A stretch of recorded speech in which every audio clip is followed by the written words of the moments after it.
Hello, it's Steve Jamieson here, Managing Broker of RE/MAX Crest Realty Westside with your frequently asked questions. Today's question comes from one of our associates at RE/MAX Masters on the North Shore, and they're asking about signing on behalf of your client. I get asked this quite often, and I think a lot of times agents want to sign on behalf of their client because their client might be out of town. Sometimes I think agents do it just because it's more convenient. They don't feel like driving across town, so that shouldn't be the reason you do it. I wanted to cover exactly how you can and when you can sign on behalf of your client.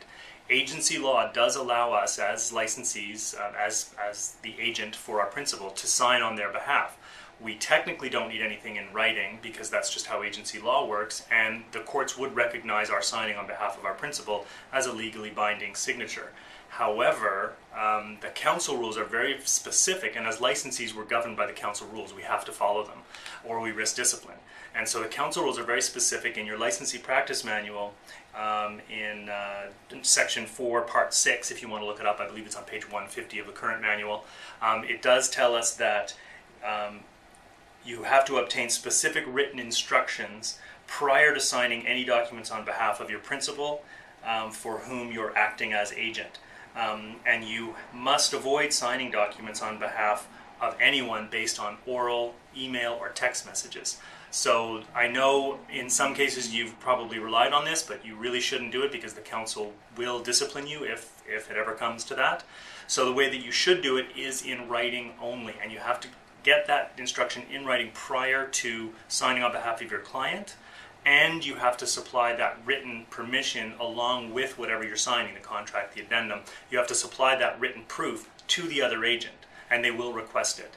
And if you're saying that it's from an email or a text message, the other agent has every right, and the other brokerage will have every right to say they're not accepting it. And so then it's not valid. So please make sure you're doing it the right way. Again, in writing. Obviously, if they can sign a piece of paper, why wouldn't you just have them sign the contract? So unless you're getting the instructions ahead of time, knowing they're going out of town, that may not be practical. The other option is, of course, you could get them to send you a fax, but the same thing. If you have a fax, why wouldn't you just have them sign the contract itself if they have access to a fax machine? Obviously, if they sign something, specific instructions, and they scan it to you and send it by email, that's fine as well.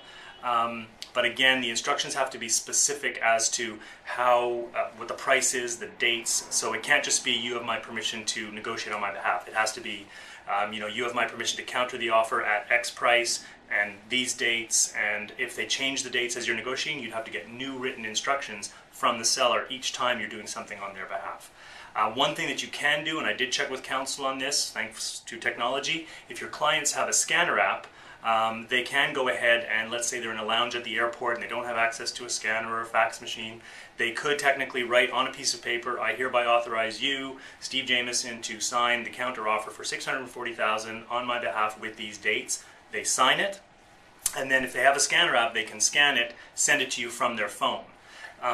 Most of your clients probably won't have a scanner app, they may not know how to use one, but they all know how to take a picture. So I did check with counsel on this, and if your client does the same thing, writes the written permission, they put it on the table, they use their camera on their iPad or on their iPhone, use the camera, take a clear picture of it, and send that to you, even though it'll be a JPEG, as long as the written instructions are legible and you can read it and the signature is there, then that's written instructions, and you would go ahead and give that along with what you're signing on behalf of your client to the other agent, and that's acceptable. So in a pinch, that works. I just want to make sure you guys follow the council rules and you do it properly so you don't get disciplined.